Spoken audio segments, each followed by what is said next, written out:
empresários que entraram na justiça não estão dispostos a retirar as ações contra o governo pela cobrança de impostos federais. O ministro da Fazenda, Fernando Henrique Cardoso, pediu a retirada das ações, mas muitos empresários consideram as taxas inconstitucionais e afirmam que vão levar adiante os processos. O apelo do ministro Fernando Henrique Cardoso veio junto com o anúncio das medidas de ajuste da economia. O recado para os empresários foi simples e direto.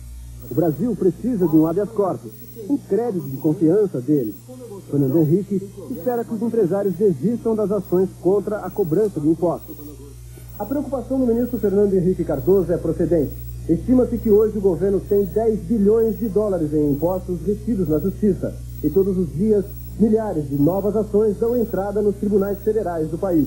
E que é pior, pelo menos por enquanto, parece que a maioria dos empresários não está disposta a suspender os processos que mantém contra a União. Além do fim social, os empresários contestam também o COFINS, que o substituiu, o PIS, a contribuição social sobre o lucro, além de outros impostos.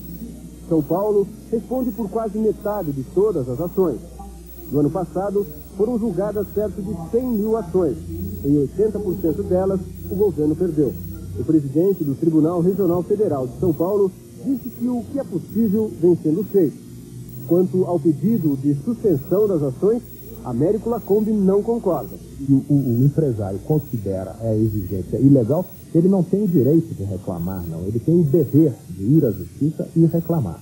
Agora, o sonegador, esse sim, esse deve ser punido e tratado com